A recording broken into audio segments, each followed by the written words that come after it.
वरळीतील सिद्धार्थनगर येथील रहिवाशांच्या हक्काच्या घरासाठी जनआंदोलन सुरू आहे। गेली 27 वर्ष SRA प्रकल्प रखडला असल्याने नागरिकांना स्वतःच्या हक्काची घरे मिळू शकली नाहीत।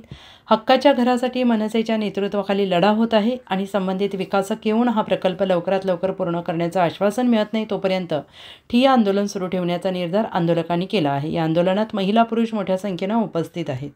SRAला या ठिकाणी आव्हान दिलेलं आहे, कसं पाहता? हा विषय गेले 6-8 महिने नाही उलट 2 वर्षापासून सातत्याने महाराष्ट्र नवनिर्माण सेनेचे आमचे शाखाध्यक्ष संतोष नथ, आमचे विभागाध्यक्ष संतोष धुरी हे सातत्याने पाठपुरावा करतात या विषयाचा। SRA मध्ये पाठपुरावा करणं चालू आहे। इथल्या जे स्थानिक विकासक आहे, ज्यांना विकासक म्हणून अपॉइंट केले प्रकाश शेंडगे, यांच्याकडे पण पाठपुरावा करणं चालू आहे। इथले जे स्थानिक लोकप्रतिनिधी आहेत, मला कळत नाही की त्यांना इथला विकास का होऊ द्यायचा नाहीये। इथली ज्या सोसायटी आहेत त्याचे सोसायटी बरखास्त 2013 साली सोसायटी बरखास्त झालेली, म्हणजे संपलेले टेन्युअर। 13 साली टेन्युअर संपल्यानंतर पण सोसायटीची मनमानी कारभार SRA इथे काही कोणाच्या आशीर्वादाने चालू करून देतोय? कोण त्या संपलेल्या सोसायटीला पाठिंबा देत आहे? हे सगळे महत्त्वाचे प्रश्न आहेत। आज या सगळ्या गोष्टींना कंटाळून सिद्धार्थनगर आणि प्रेमनगरमधले जे स्थानिक रहिवासी आहेत हे सगळे एकवटलेले आहेत आणि यांच्याबरोबर यांच्या खांद्याला खांदा लावून महाराष्ट्र नवनिर्माण सेना त्यांच्याबरोबर उभी आहे। आमची सर्वांची एकच इच्छा आहे की इथला विकास चालू व्हावा। आज ज्या अतिशय वाईट अवस्थेत आज इथे लोक राहत आहेत, तुम्ही जर बघितलं तर एखादा जर मृत्यू झाला तर प्रेत सुद्धा त्याच्या घरातनं बाहेर आडवं येऊ शकत नाही, ते उभं करून आणावं लागतं। इतकी वाईट परिस्थिती या सगळ्या गोष्टींची आहे।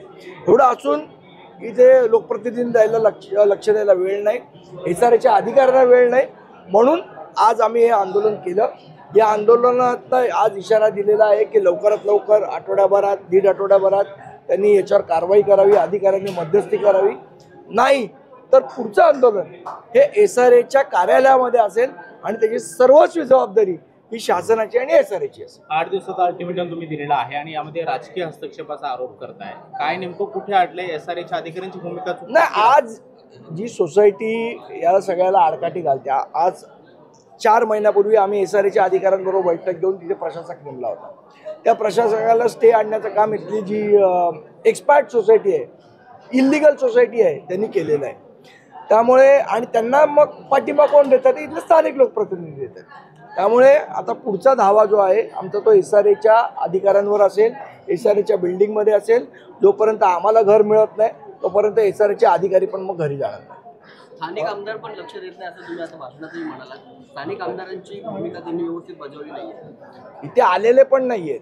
आता सोडा, निवडणुकीच्या काळात पण नाही आले, तिथे विचारू शकता तुम्ही लोक। त्यामुळे काय, जर निवडणुकीच्या काळात जर इथे येत नसतील बाकीच्या वेळेला येण्याचा प्रश्न उद्भवत नाही। विधानसभा निवडणुकांनंतर आता तुमच्या पक्षात आढावा बैठका सुरू झाल्या। अमित ठाकरेंनी EVM बाबतीत अत्यंत परखड मत केलेलं आहे की EVMला जबाबदार करायचं नाही, पक्षामध्ये प्रत्येकाला प्रत्येकाचं मत मांडण्याचा अधिकार आहे।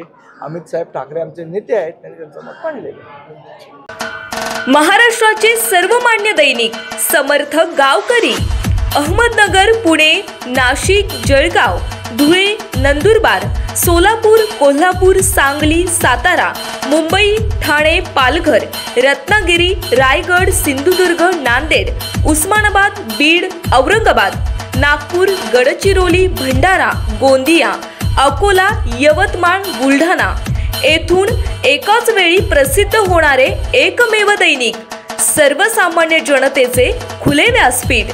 संपादक आहेत विश्वासराव आरोटे। मोबाईल नंबर आहे 94 23 38 85 08। दुसरा मोबाईल नंबर 94 23 46 72 72।